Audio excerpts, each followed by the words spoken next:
Kumusta po kayo mga ginigiliw kong tagapakinig? Muli po ay narito tayo para sa isa na namang kwento ng kababalagan. At tulad po ng dati ay hangad ko pong lagi na sana'y abutan po kayo ng pagtatanghal na ito na nasa mabuti pong kalagayan, ligtas sa anumang uri ng kapamakan at karamdaman.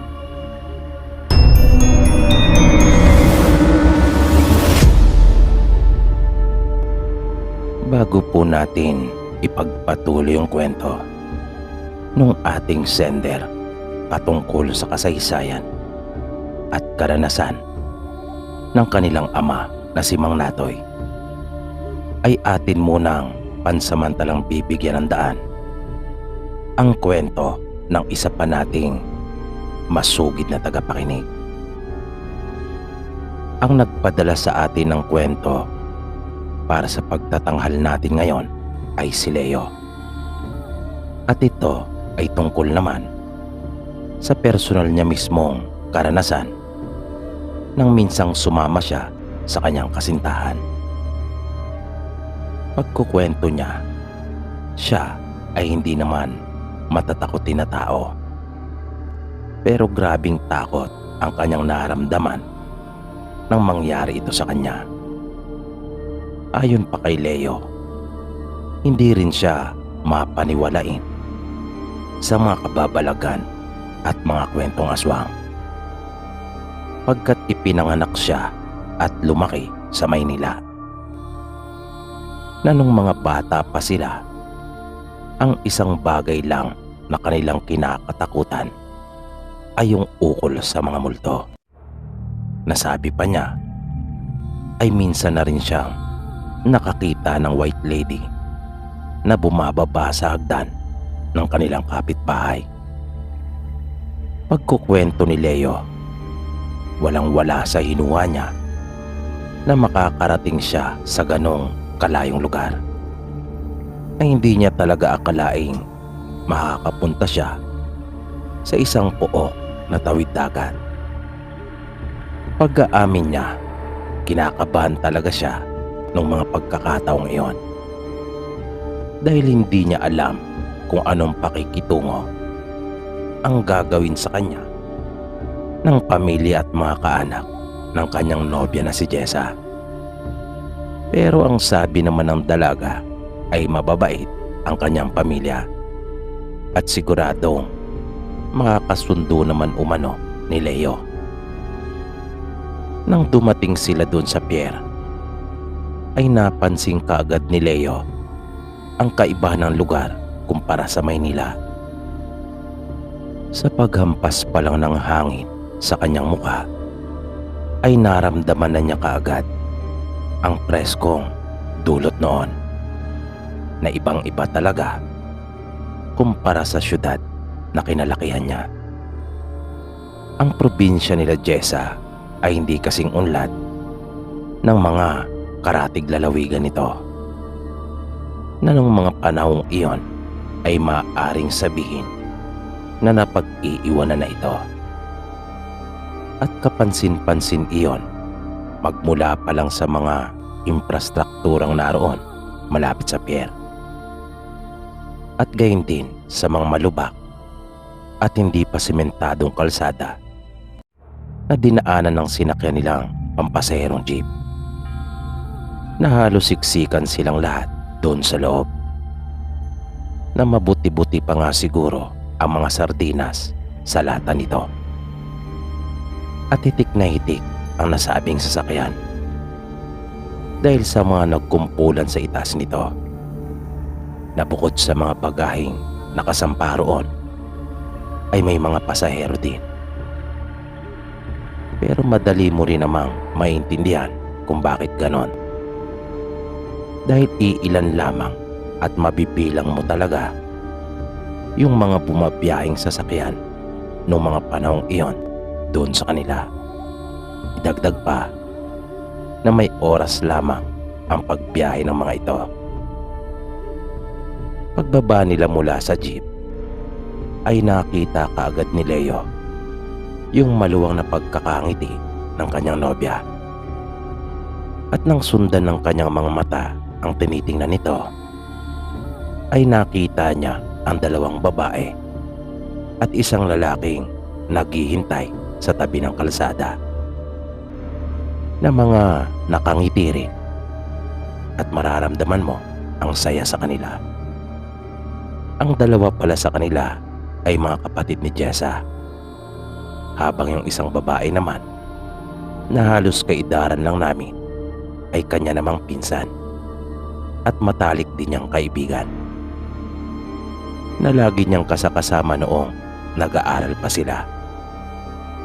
Mabilis na lumapit ang mga ito sa kanila habang hinihintay nilang ibaba ng konduktor yung kanilang mga bagay mula sa itaas ng sasakyan. Nagyakap at nagkamustahan sila.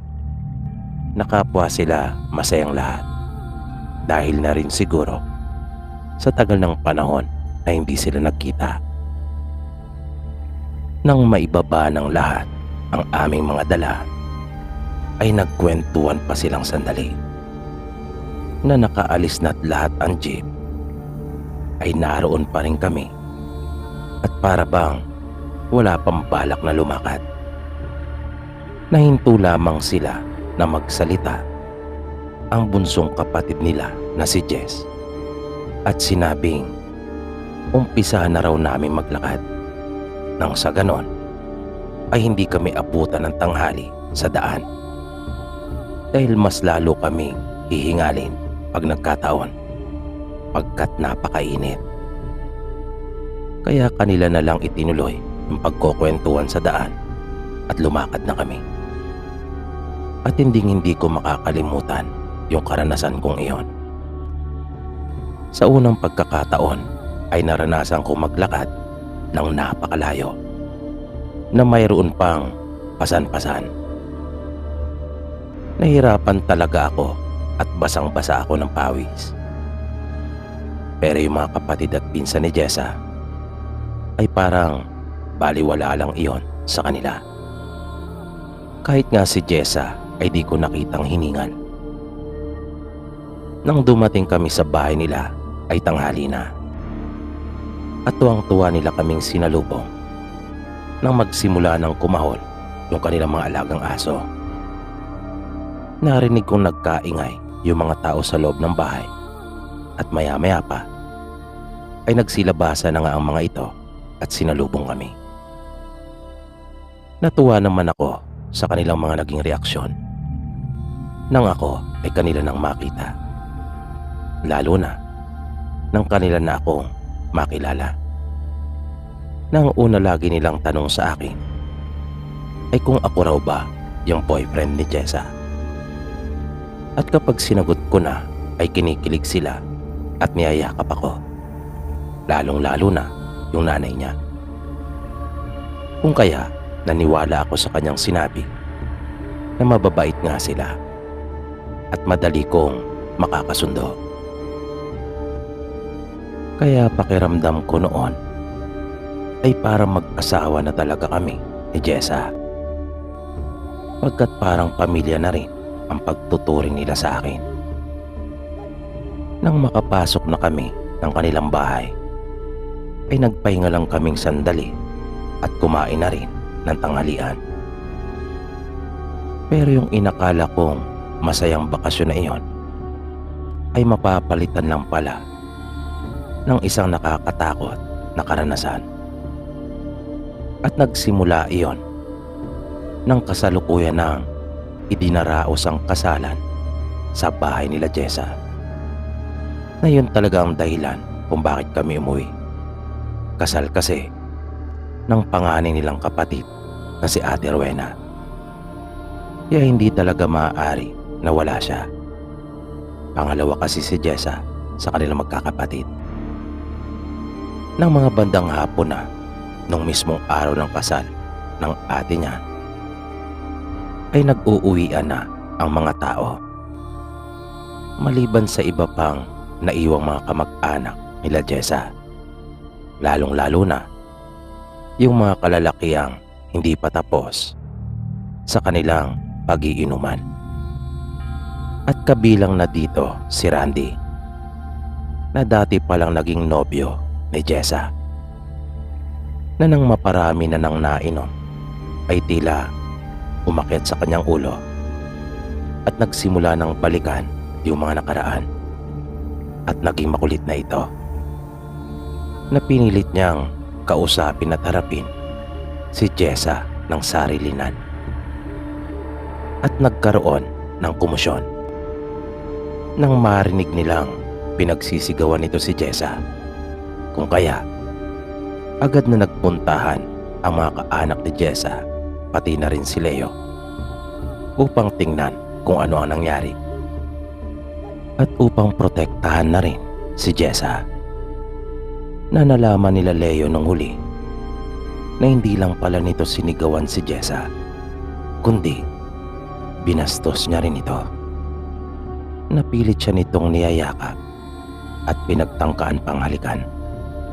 Dahil doon ay nagalit ang bunsong kapatid nila Jessa at kanilang mga kaanak, lalong-lalo na ang tatay nila. Kaya di na nila napigilan pa ang mga sarili at nasaktan nila si Randy. Inawat naman sila ng iba pang naroon, kasama na ng ilang kaanak at kaibigan mismo ng binata. Humingi sila ng dispensa, pero si Randy ay tila hindi pinagsisihan ang kanyang mga ginawa, na nagawa pa nga nitong magbanta, na pati si Leo ay kanyang dinuro-duro. Nang sila ay makaalis na, narinig ni Leo ang isang kaanak nila Jessa na tinanong ang tatay nito kung tototohanin ba ni Randy yung mga sinabi nito. Hindi sumagot ang tatay nila Jessa. Sa halip, isa sa kanilang pinsan ang nagsabi na wag na masyadong isipin yon dahil lasing lang ito. Pero nang ikatlong gabi na nila doon, ay naramdaman mismo ni Leo na parang mayroong nagpapaikot-ikot sa labas ng bahay nila Jessa, at walang tigil sa kakakawol ang kanilang dalawang alagang aso. At hindi lang iyon, nakarinig din sila ng mga malalakas na pagaspas, at parang tumapo iyon sa puno ng bulak na nasa likuran ng bahay nila Jessa. At di nagtagal ay narinig na nila ang huni nito, na nung umpisa ang ginayang tunog nito ay tulad sa huni ng kwago, ngunit kalaunan ay bigla yung nag-iba. Nasabi pa ni Leo ay nun lang niya narinig sa buong buhay niya yung ganong uri ng tunog na iyon. Di nagtagal ay bigla nang kumuha ng itak yung tatay nila Jessa, at gusto nitong labasin ang mga iyon, pero pinigilan nila ito. Kaya kanya na lang sinigawan ang mga nasa labas, at binanggit pa nito ang pangalan ni Randy at ng kanyang pamilya, na tinanong niya pa ang mga ito kung sila na raw pa yung mga nasa labas, at sinabi nitong lahi talaga sila ng mga aswang. At doon na natawag ang pansin ni Leo, dahil hindi niya akalaing totoo pala talaga ang mga aswang, at bigla siyang kinilabutan. Pagpapatuloy naman ng tatay ni Jessa ay pinatutunayan lang daw talaga ng mga ito na traidor sila, na magaling lang sila sa palihim at talikurang pakikipaglaban. Hinamon niya ang mga ito na magpakita at kanya silang lalabasin. Sinabi din niya na pasukin na sila ng mga ito sa bahay nang magkaalaman na. Ngunit nanatili lang ang mga ito sa mga pagpaparamdam, habang sila yun naman ay nanginginig na noon sa takot, pagkat kung ano-ano na rin ang naiisip niya na pwedeng mangyari. hanggang sa hindi na nila naramdaman pa ang mga ito. Kaya napanatag na rin sila Jessa at gayon din si Leo, na kanyang tinanong ang kasintahan kung tama raw bang lahat ng kanyang narinig na lahi ng aswang sila Randy, at totoo raw ba ang mga aswang. Mabilis naman siyang sinagot ni Jessa at sinabing totoo ang mga aswang, at kilala sa kanilang lugar ang angka nila Randy na mga lahi talaga ng aswang. Ngunit magaling ang mga ito makisama, na hindi naman sila nananalo ng kalugar nila. Pero mula pa sa mga kanununuan ng mga ito ay kilala na silang mga aswang kahit noon pa man. At kung sakali ay ngayon lang mangyayari na kanilang makakalaban ang angka ng mga ito, at iyon ay dahil pa daw sa kanya, sabi ni Jessa. Nang maging maayos na ang lahat ay nagsipagtulog na rin sila. Pero ng mga madaling araw ay nagulat na lang si Leo nang may maramdaman siya sa kanyang tenga, kung kaya napadilat siyang bigla at kitang-kita niya yung mahabang kuko na nakasuot na sa butas ng banig. Ginising niya si Jessa, pero bigla silang nakarinig ng isang baboy na tila ba nasaktan sa ilalim ng kanilang silong. At ang lakas ng boses noon na akala mo ay kinakatay na, at bigla na lang nagkagulo doon sa may silong, na naramdaman talaga nilang umuga ang buong kabayan nang bumanggang isa sa dalawang baboy sa isang haligi nito sa ibaba. Naalimpungatan ang nag-iisang kapatid na lalaki nila Jessa at nagmamadali itong lumabas. At nang marinig nila ang boses ng kanilang tatay na naroon din pala sa silong, ay mabilis na rin lumabas sila Leo at Jessa. Pagdating nila doon ay naabutan na nila ang kanilang ama na naandoon na sa may unahan, at hinahabol yung dalawang baboy na kumakaripas ng takbo. Pagbalik ng tatay nila Jessa ay sinabi nitong hindi raw yata titigil ang mga iyon, at dumiretso na ito sa loob ng bahay. Sa halip na bumalik sa higaan ay naupo na lang sila sa may sala at doon ay nagkwentuhan. Doon din nalaman ni Leo ang marami pang mga bagay tungkol sa angkan nila Randy, maging yung mga nangyari ng mga unang panahon doon sa lugar nila Jessa. Habang yung nanay naman nila at si Jessa ay naghanda na lang ng kanilang agahan. At nang sumikat ang araw maaga pa, ay nakita nilang naghahanda na ang tatay nila Jessa. Tinanong nila ito kung saan pupunta. Sinabi nitong mayroon lang siyang bibisitahin. Nagpumilit namang sumama ang bunsong kapatid nila Jessa, at maging si Leo ay nagsabi rin at nais na magpakitang gilas sa tatay nila Jessa, pagkat natunugan niyang may ibang lakad dito. Ayaw sanang pumayag ng tatay nila Jessa dahil baka madamay pa si Leo. Ngunit para hindi maghinala ang nanay nila Jessa ay isinama niya ito, nang sa ganon ay hindi na sila nito mapigilan pa. Sa daan pa lang ay tinuruan na sila ng tatay ni Jessa ng kanilang mga gagawin kapag naroon na sila sa bahay nila Randy. Malakas umano ang kutob nito na si Randy mismo yung kanyang nataga sa may bandang batok, at alam niyang maluba ang tama nito. Nais na raw niyang tapusin iyon nang sa ganon ay matigil na ang kanilang panggagambala sa kanila.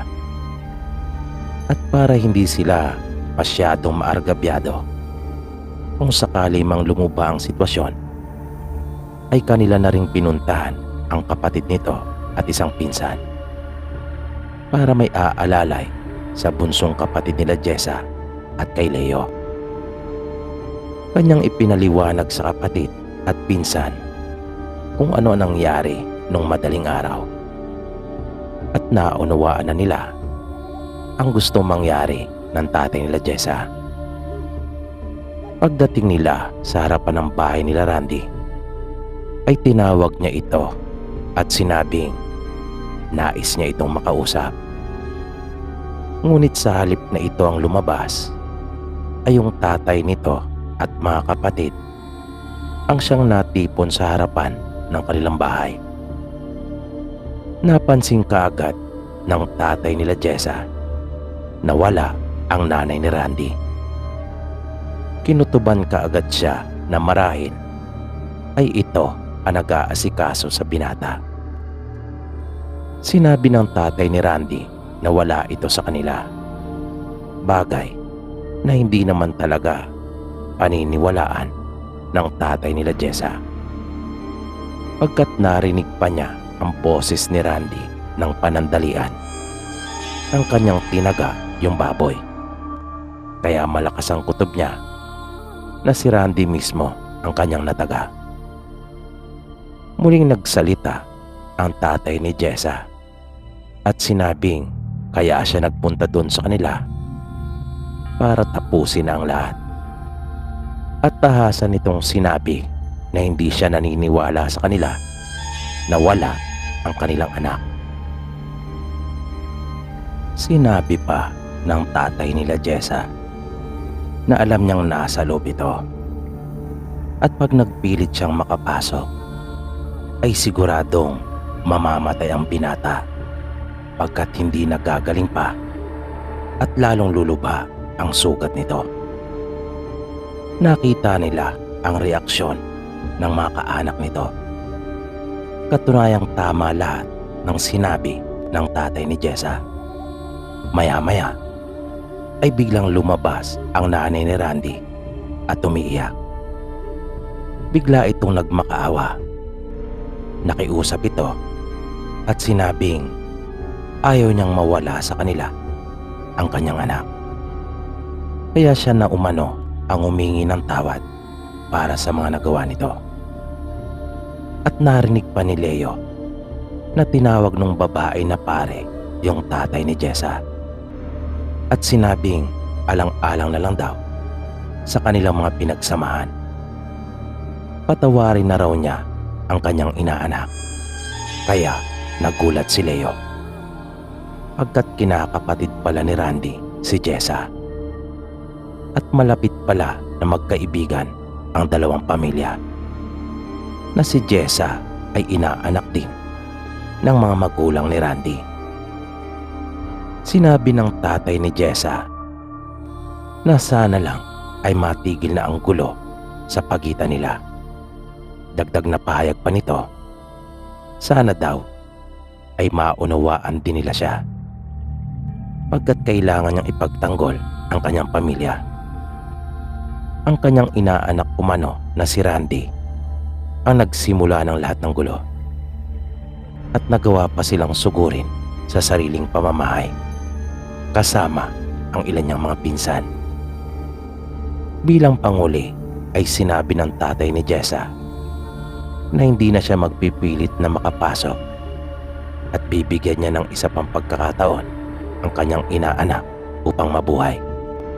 Pero sana daw ay hindi na iyon muling maulit. Matigil na raw sana ang kanilang alitan. Nangako naman ang mga ito, at lumapit pa ang tatay ni Randy at nakipagkamay. Narinig ni Leo na tinawag nga ng tatay ni Jessa na pare ang tatay ni Randy. Lumapit din ang nanay ni Randy at nagpasalamat. Gayun din ang mga kapatid ni Randy na tinawag pa itong ninong. At natuwa si Leo sa kanyang mga nasaksihan. Nakahinga siya ng maluwag na magkasundo silang lahat. At hindi yun nauwi sa isang napakalaking gulo. Sa kasalukuyan ay may mga anak na si Leo at Jessa. Ikinasal sila sa probinsya pagkat naroon ang mga magulang nito.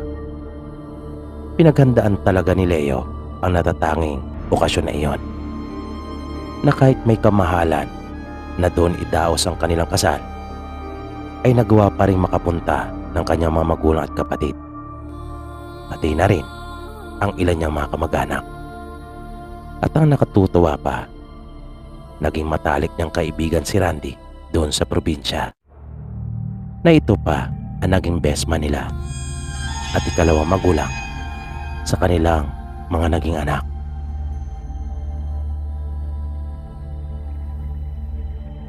At dito po nagtatapos ang itinampok nating kwento para sa gabing ito. Nawa ay inyong nagustuhan at patuloy nyo pa sanang subaybayan ang mga susunod pa nating kwento dito lamang sa Mga Totoong Kwento ng Kababalagan. Maraming salamat po at hanggang sa muli.